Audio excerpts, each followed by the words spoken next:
Recording by Abai in February 2017.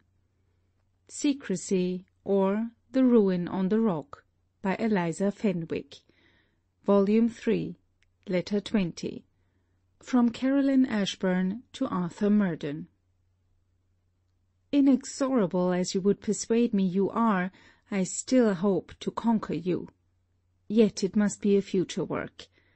Sibella's release is our present employment, and, though I am not surprised at your readiness to undertake it, I am truly grateful. In this case I know your heart and your benevolence are separated, for, determined as you are to live and die without hope, every step that carries you toward her increases your anguish. The sacrifice is great. I wish you would trust me that in the end it may find a reward. The enclosed letter you must yourself give to Sibella. Mr. Valmont may lock up the doors of his castle, but your cell and panel is not under his dominion.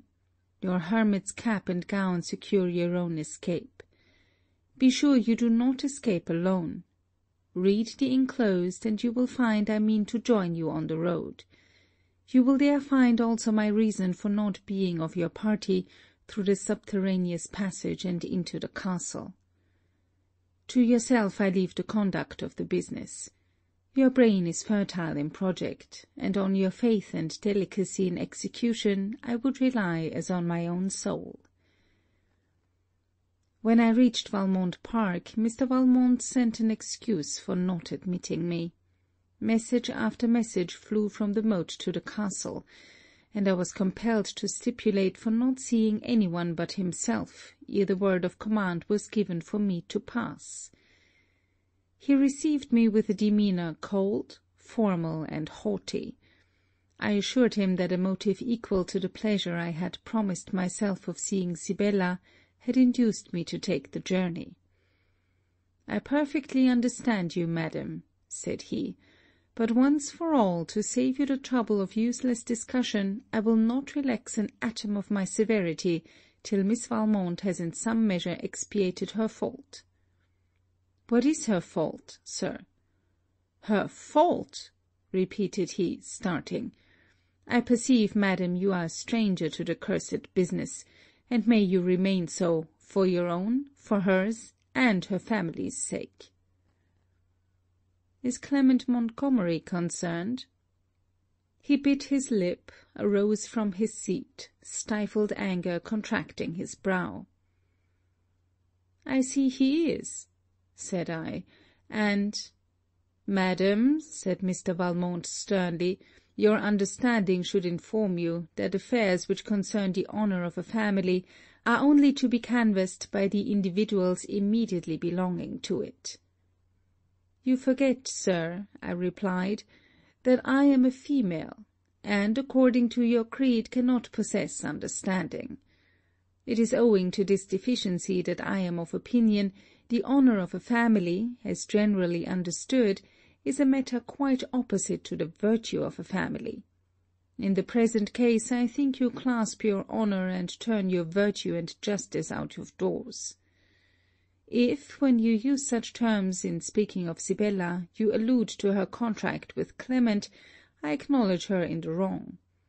To ratify that contract, sir, would be a worse error, for he is undeserving of her. But all that, and the worst of errors she can commit, may ascribe their origin to yourself." "Madam, you are obliging, but you have not yet convinced me I am under any necessity of explaining myself to you. Whatever offences Clement has committed against me, he shall not fail of his proper punishment. Trust me, he shall not." I. "Will you take any refreshment, madam?" Rising. "I regret Mrs. Valmont is too much indisposed to receive you." "Pardon me, our conference must end. You will excuse me, but I cannot suffer you to see Miss Valmont. It is indeed impossible." I declined the refreshment, lamented for Miss Valmont, and objected to putting an end to the conference. and this last produced an altercation too diffuse and passionate to be related minutely. I mentioned Sibella's fortune. He almost started with surprise. He said I could not have heard it from her, for he had refused her permission to write to me. No, I replied, I believe my informant was hers. He called some earl a lying scoundrel, and added, after a moment's pause, that now it was useless to keep it long a secret, that Miss Valmont was her father's heiress, since the object of its being concealed was utterly destroyed. He had planned the concealment for her benefit, and carried it into execution only to perfect her happiness. She had indeed a noble fortune, he said, ill bestowed. None of his should go the same way. And as to the pragmatical puppy who took the pains to tell her of it, his scheme, by the disclosure, was effectually annihilated. As you, Murden, have no striking characteristics of the puppy, I took the liberty of asking Mr. Valmont if he knew the person to whom he alluded. Very well, he replied, too well. It was the son of Sibella's other guardian who wanted her wealth to amend his poverty. I believe not, said I. Madam, I am assured of it. He bribed some of the fools of my family to admit him. Did they confess the charge? Not absolutely, but they prevaricated and talked backwards and forwards in such a way as confirming their guilt. Talking backwards and forwards, sir, said I, sometimes proceeds from confusion and awe. I am very much inclined to believe your servants innocent in this affair, Mr. Valmont. Miss Ashburn is extremely inclined to construe all I say or do in the way that best pleases her. But Sibella herself saw this person, and herself gave me the information. That I know too. And I know what you are going to advance, madam. She might tell you, as she did me, of his feigned name. He called himself some Mr. Murden, a friend of Clement's he persuaded her to believe him to be. I, sir, have a friend called Murden, and so had Clement Montgomery. Might it not be him? No, madam, it might not, replied Mr. Valmont, for no person but her two guardians ever knew a whisper of Sibella's fortune. I tell you the Earl disclosed it to his son, because he wanted his son to marry her. I refused their offer, and their residence lately in this neighbourhood confirms the rest. Once more you are mistaken, Mr. Valmont. Hear me out, sir, for his fiery impatience was again blazing forth. How the secret was first unfolded I know not, but in the immediate agency of conveying this intelligence to Sibella, the guardian you speak of had no concern whatever. I am much better informed than you perhaps may imagine, Mr. Valmont. You discharged your servants from passion, not from conviction. I pledge myself to prove the truth of my affection, if you will let us make a compromise. Liberate Sibella. Give her to my care 1 month, and I will tell you who the person was, and, for your future security, how he gained admission into your park. Cobwebs to catch eagles. I grant, madam, you are amazingly condescending, but as the days of enchantment are past, I am as well instructed on the latter point as I wish to be. For my future security I am also provided. The suspicious parts of my household are gone, and I think I have secured the fidelity of the rest. Your request concerning Miss Valmont's passing from my care to yours, madam, is not worthy of an answer.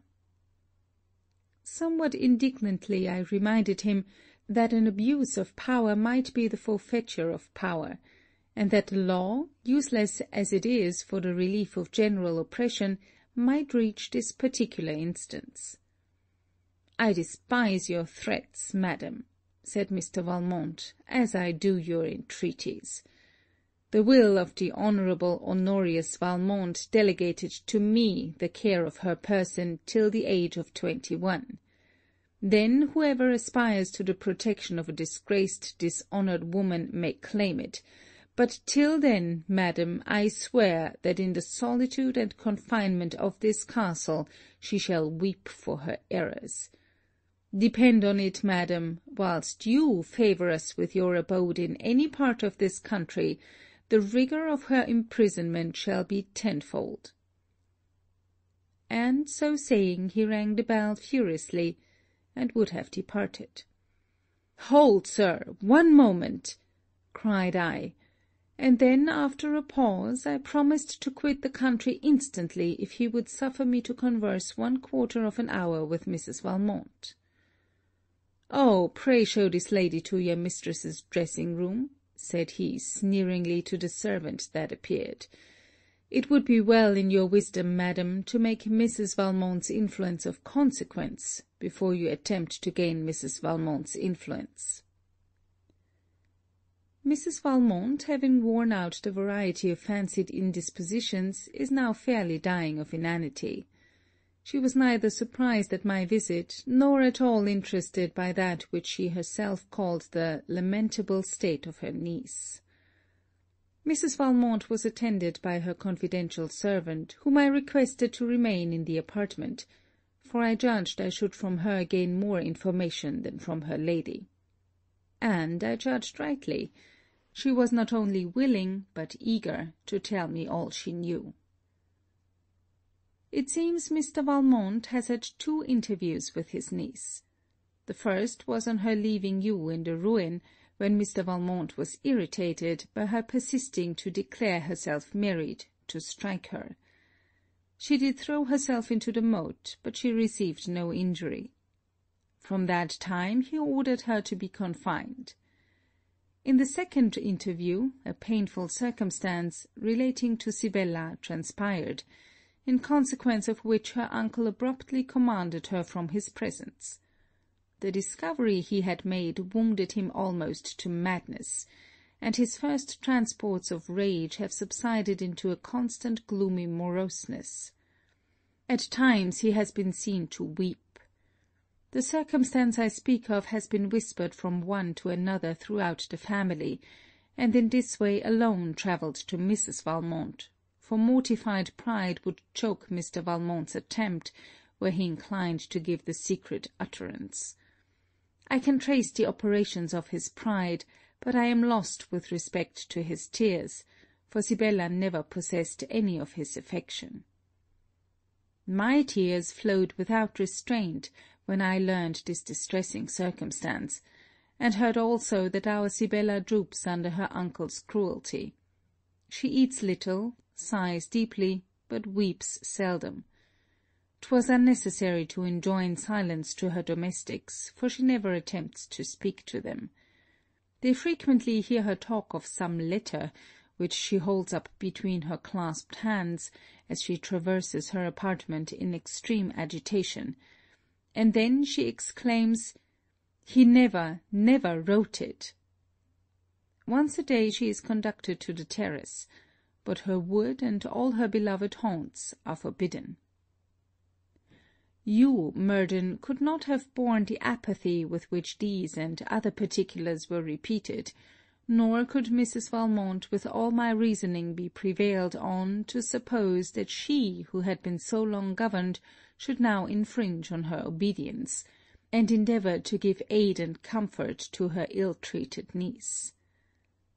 I had quitted Mr. Valmont in anger.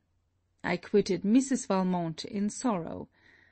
As I crossed the square court in front of the building, I stopped and looked up with an eye of tears to Sibella's windows.